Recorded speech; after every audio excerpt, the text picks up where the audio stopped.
I mean, what's on your mind, David? What specifically did you see that made you say that's really stupid? And there's a systemic problem of stupidity in the Southern Baptist Convention. If they can talk about a systemic problem of racism in the SBC, surely we can talk about a systemic problem of stupidity in the Yeah, SBC. this was just I guess maybe a coincidence, but after I posted that op-ed ripping David French for his idiotic take on Martin Luther's letter to Hess, then someone puts up that quote, like, a screenshot or a picture of that quote in a Southern Baptist Facebook group, the one that talks about what Luther was going to do in response to the plague that they were dealing with at the time, and then says we need more Christians to be like Luther instead of like I think he said like most modern day Republicans or something like that.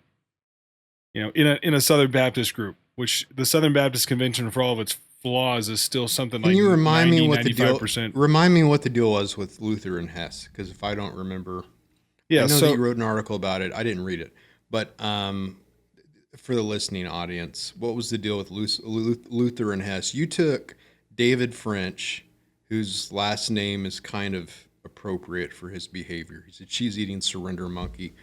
You took him to task for something. What was it? yeah, so it's this quote. I'm going to pull it up for you. Is this By the way, quote? David French is the guy that Bill Kristol tried to get to run for president against Donald Trump. They thought he could get the evangelical vote. David French he had aspirations to be the president of the United States of America. But he's clearly a leftist, a Comintern, a Democrat. He is one of those who would pride themselves on being a moderate, also known as a liberal. In case you didn't know, conservatives call themselves conservatives, liberals themselves moderates. Um, uh, and, moderates are pretty much liberals. If you call yourself a liberal, you're probably a full-blown communist. So, what was the deal there, David? Give us like a 1 minute debrief on the Hess and Luther thing. Right. So in 1527, Martin Luther wrote a letter to Johann Hess, basically in response to a lot of questions he was getting from the people about what should the Christian response be to this crop up of the bubonic plague. Because people they see the big plagues in history, but the little plagues would kind of creep up in and out around Europe, as of course sanitation conditions would worsen. And so Luther kept getting asked, what should we do about this as believers? Do we need to stay and minister to people that have the plague? Are we justified in staying clear of them? What should we be doing? And one of the paragraphs, I'm going to put it up here. One of the paragraphs from this letter says, "No, my dear friends, that is no good. Use medicine, take potions which can help you, fumigate house, yard, and street, slum persons and places wherever your neighbor does not need your presence or has recovered, and act like a man who wants to help put out the burning city." That's one of the passages.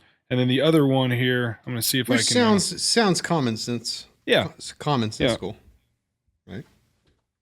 yeah, and then later in that same paragraph, he But says, French then took that to mean take vaccines, right, yeah, he right? said Right. therefore I shall ask God to mercifully to protect us. Then I shall fumigate, help purify the air, administer medicine, and take it. I shall avoid places and persons where my presence is not needed in order to not become contaminated and thus perchance infect and pollute others and so cause their death as a result of my negligence. And so what we've found is that Christians who are all in on the government line on mitigations with our current viral issues. I'm trying to change the words here so YouTube doesn't yank this down because they're a bunch of Nazis.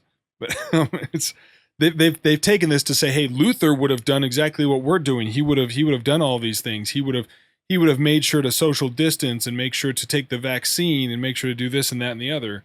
And French was no different. French basically he took the position.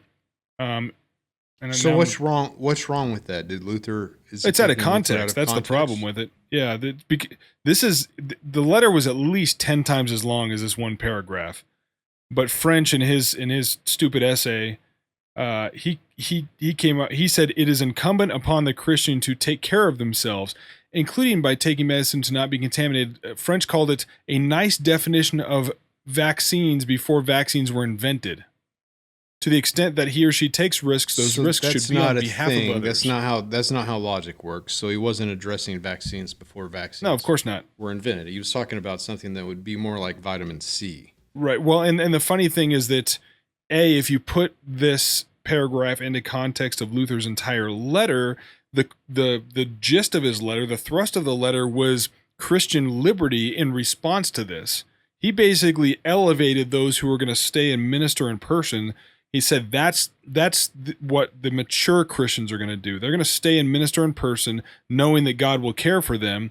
But I'm not going to judge those that are scared and need to sort of run away from the disease. Luther basically took an approach of Christian liberty to this. If you read the letter in context, he said, "This is what I'm going to do. I'm going to do these mitigations and then stay unless my presence isn't needed."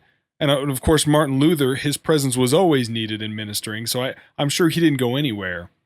But the irony is that the mitigations that Luther listed here, none of those would have worked for the bubonic plague anyway. So he's listing a bunch of mitigations that would have done nothing.